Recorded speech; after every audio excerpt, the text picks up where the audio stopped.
let's talk Israel. I mean, what else do we have on our brains? This report by the UN about Palestinian detainees. I mean, this is the quote from the New York Times, which, by the way, I think is adjusting very slightly its posture. Yeah, it's a CYA effort. But like, I mean, the Washington Post, I just got to say, Evan Hill, forensics reporter over there, Louisa Loveluck, am I saying that right? Great job at the Washington Post, putting the New York Times to shame. And it's not like they're reporting radically, right? It's not exactly how I would frame things all the time, but this is the value of having an outlet like that, doing actually investigative work on Israel, on what Israel's doing. Instead of focusing on having a style guide about how you can't say occupied territories. Exactly. But this says Palestinian detainees describe being made to sit on their knees for hours on end with their hands tied while blindfolded. This is from this UN report. Being deprived of food and water and being urinated on, among other humiliations, the report said.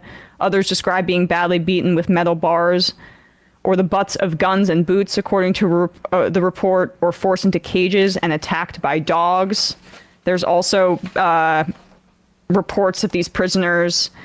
One of them described how an Israeli officer threatened to kill her whole family in an airstrike if she did not provide the Israelis with more information. Another said he has been forced to sit on an electrical probe that burned his anus. Some freed Gazans told aid workers that they had been beaten on their genitals, aggressively searched, and sexually groped. And the UNRWA report said women said they had been forced to strip in front of male officers, the report said, suggesting that some of the incidents may amount to sexual violence and harassment.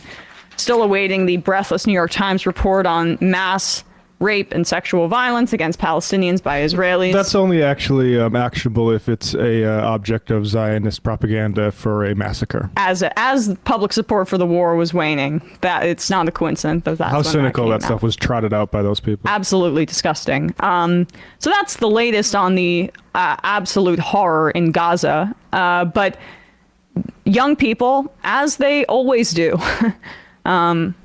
anti-war movements and young people, they go together like PB&J. And with that comes mass suppression, as was the case with protests against the Vietnam War. There have been enormous demonstrations at Columbia University. This is it's the second day in a row now that Columbia University students are basically camping out, setting up tents on the South Lawn at Columbia in front of the Butler Library. They are basically sitting in, and Columbia typically doesn't close its gates to the outside. Basically, if you're in New York City, you can walk around Columbia's campus traditionally, no matter what. But now they've begun to close their gates, and pro-Palestine demonstrators seem to think, and rightly so, that it's in response to their activism here. This is some of the footage of Columbia from last night. You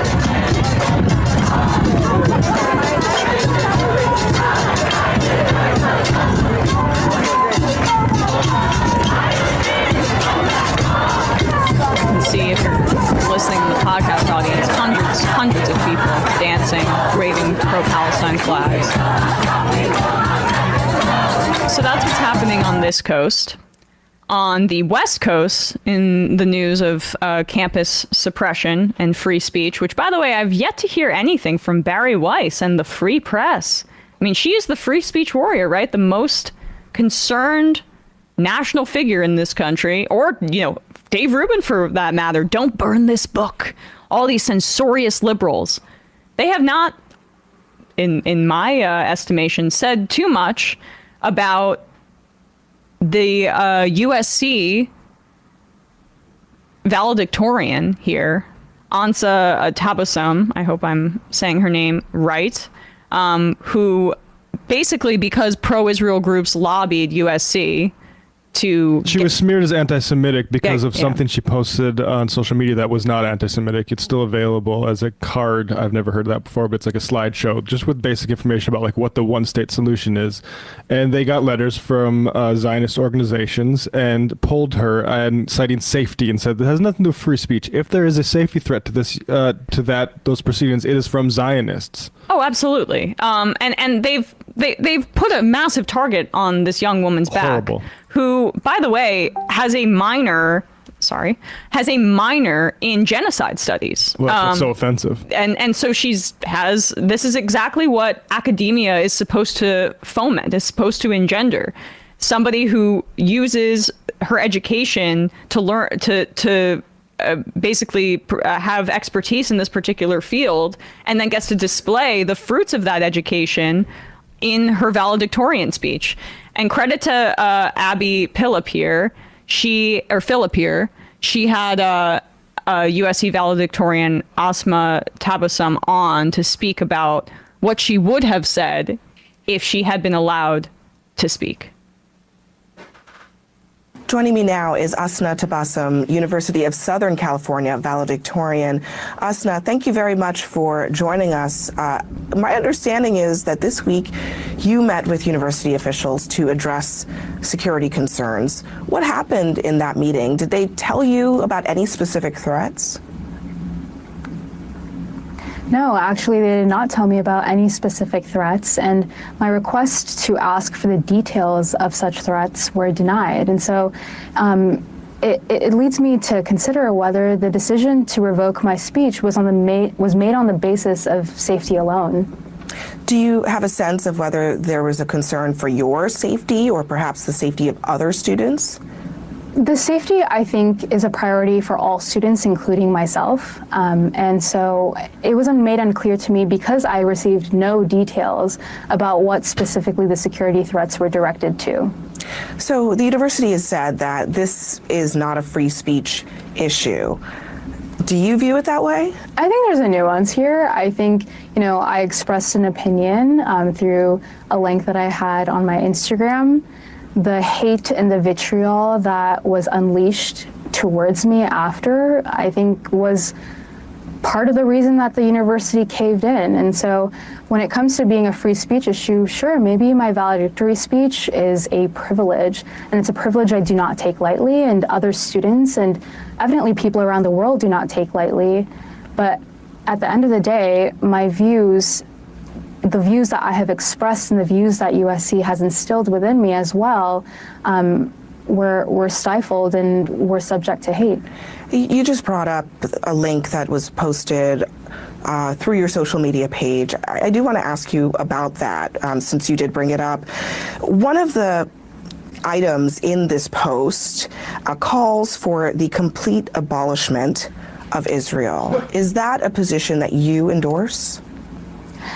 If you're asking me if I stand for human rights, if you're asking me if I stand for equality, we can stop it there. I mean, I'll just characterize that part. That is, it is specifically saying that in a two-state solution, we all know the problems with that. That's pretty elementary. Let's move on to the problem with racial segregation. Exactly. A problem with a one-state solution is like if that one state is Israel, Israel is a settler colonial state that wants that for exclusively Jewish population. So the actual thing, and I went over this in Left Reckoning, but the language was saying we need one state for Arabs and Jews, Muslims, Jews, everyone to live together without this sort of project on top of it. So when she says, should Israel exist, should a exclusively Jewish state exist? And the answer is no. Yes. And by the way, states don't have inherent rights to exist. People have rights to exist. And when states commit things like genocide, there should probably be some sort of reckoning in the sense of like a complete reimagining of what that state would look like. And that includes, did South Africa have a right to exist as a white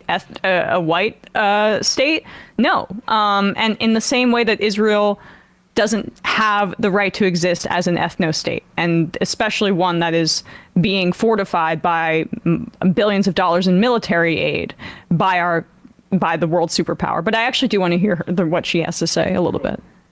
unequivocal and unconditional right to life for all people, including Palestinians, then I'm not apologetic. I believe in what I believe, and it is because of the people around me that I've met at USC, the classes that I've taken, the professors that I have learned from, that have led me to look at the world in this way. And, you know, it's unfortunate that, you know, human rights is controversial. The reason I'm asking is because that's what the link said. It called for the complete abolishment of Israel. Okay, abolishment credit of removed. Israel was in the actual language. Is that something that you endorse? So the abolishment of the state of Israel, I'd like to clarify, is the abolishment of an apartheid system. It inherently is a system that subjugates Palestinians as dehumanized, and it subjugates Palestinian life as not worth the same as other human life. So when the link says... So is that a yes then? I think a yes or a no would be an injustice to the issue, and I think that any sort of ideological debate or any sort of academic discourse is worth clarification and worth discussion. There you go. Just to read the actual language here that Abby Phillip... Who I was about, I mean, I hadn't seen that part yet. So bring that energy to the IDF people you have on, Abby, would be my advice. But I'm sure there's producers in her ear being like, push back, push back, push back. So, I'm not sure. Yeah. The one-state solution, this is what it says, either a Palestinian state or a complete Israeli state advocates for one state in which both Arabs and Jews can live together. However, a one-state solution under the Israeli government would essentially mean that the Palestinian people would be completely under the state of Israel in every way imaginable.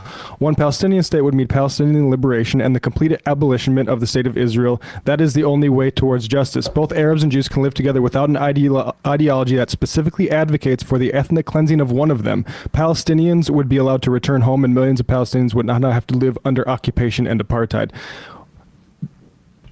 Where's the lie?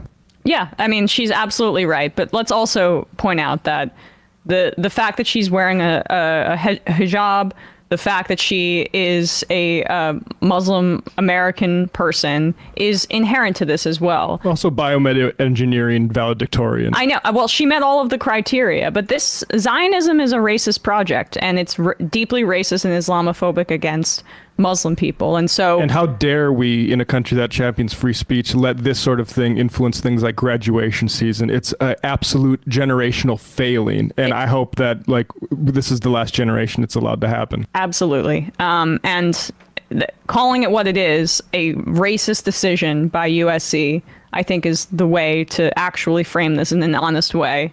But CNN chose not to go down that road, obviously.